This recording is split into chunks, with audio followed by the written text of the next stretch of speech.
யார்? இந்த இயேசு. இயேசு யார் அப்படின்றத நாம ஒவ்வொரு வாரமா சிந்திச்சுக்கிட்டே வரோம். இந்த வாரம் நாம பார்க்க போறது, அவர் அளவில்லா அறிவை உடையவர். இன்னும் சொல்லணும்னு சொன்னா அவர் ஒரு சர்வ ஞானி, ஆம்னிசைட்ஸ் காட். நாம பொதுவாக ஒரு காரியத்தை சரியா செய்யல, இல்லை செய்ய வரலன்னா ஒரு சிலர் கேட்போம், உனக்கு அறிவு இருக்கா இல்லையா? அப்போ அவங்களுக்கு அதை செய்யக்கூடிய அறிவு இருக்கா இல்லையான்னு சொல்லி கேட்குற மாதிரி கேட்போம். ஆண்டவரை எடுத்துக்கிட்டோன்னு சொன்னா அவருடைய அறிவினுடைய அளவையும் ஆழத்தையும் நம்மளால கணக்கிடவே முடியாதுன்னு சொல்லி வேதம் தெள்ள தெளிவா சொல்லுது.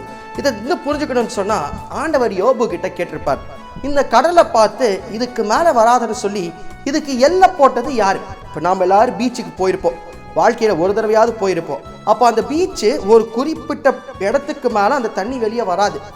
அப்போ இதுக்கு மேலே இந்த தண்ணி வரக்கூடாதுன்னு அதுக்கு அங்கே எல்லையை போட்டது யாரு? இதுக்கு மேலே நீ இந்த தண்ணி இதை தாண்டி வரக்கூடாது.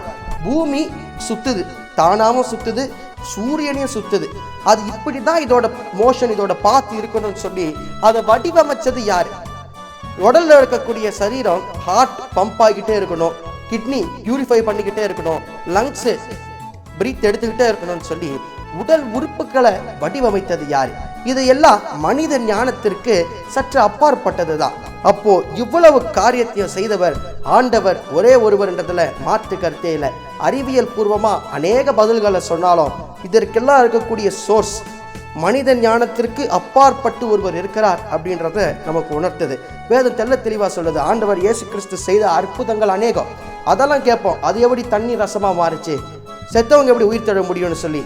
சர்வ ஞானத்தை உடையவர் ஆண்டவர். அவரோட ஞானத்திற்கு அப்பாற்பட்டது எதுவுமே கிடையாது. அந்த காலத்துல இன்னைக்கு இதுதான் செய்யணும், இதை இப்படிதான் செய்யணும்னு சொல்லி வடிவமைக்கிறவர், இந்தந்த காலத்துல செய்யணும்னு சொல்லி அதற்கு ஒரு திட்டமிட்டு செய்யக்கூடியவர் ஆண்டவர் ஆகிய இயேசு கிறிஸ்து. எல்லா காரியமே பார்த்தீங்கன்னா பைபிள்ல அப்பாற்பட்ட காரியங்களா இருக்கும். இது எப்படி நடந்தது அப்படின்றது சிந்திச்சு கூட பார்க்க முடியாது. அந்த அளவுக்கு வேதாகமத்தில் பார்ப்போம், பள்ளத்தை வெட்டுங்க தண்ணி ரொம்ப எப்படின்னு தெரியாது, ஆனால் ரொம்ப இருக்கும். அப்பேற்பட்ட ஞானத்தை உடையவர் ஆண்டவராகிய இயேசு கிறிஸ்து. அப்போ கேட்கலாம், ஆண்டவர் சர்வ அறிவை ஞானத்தை உடையவர், அப்போ நம்ம முட்டாள்களா? அவர் கூட நம்ம ஒப்பிட்டோன்னா நம்ம முட்டாள்கள் தான். ஆனால் எனினும் இந்த உலகத்துக்கு நமக்கு தேவையான ஞானத்தை அவர் கொடுக்கிறவராக இருக்கிறார். வேத தெள்ள தெளிவாக சொல்லுது, கர்த்தருக்கு பயப்படுதலே ஞானத்தின் ஆரம்பம். அவருக்கு பயப்பட்டு வாழ்ந்தோன்னு சொன்னார் அளவில்லாத ஞானத்தினால நம்மளை நிரப்ப அவர் வல்லமை உள்ளவராக இருக்கிறாரு. வேதம் தெளிவாக சொல்லுது, ஆராய்ந்து முடியாத பெரிய காரியங்களையும் எண்ணி முடியாத அதிசயங்களும் செய்கிறவர் அவர். அப்பேற்பட்ட ஞானத்தை ஆண்டவராகிய இயேசு கிறிஸ்து பெற்றிருக்கிறார். அடுத்த வாரம் இயேசு யாருன்றத இன்னொரு தலைப்புல சிந்திக்கலாம். அவர் அற்புதமானவரே, அவர் அற்புதமானவரே,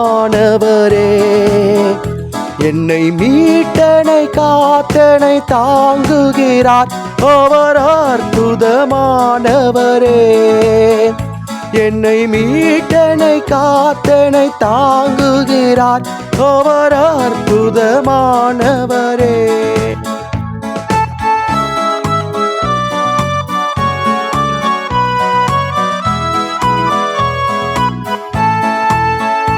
அவர் உன்னதர் என்றனரே, அவர் உன்னதர் என்றனரே, பின் சூரிய சந்திர நட்சத்திரங்கள் அவர் உன்னதர் என்றனரே, பின் சூரிய சந்திர நட்சத்திரங்கள் அவர் உன்னதர் என்றனரே.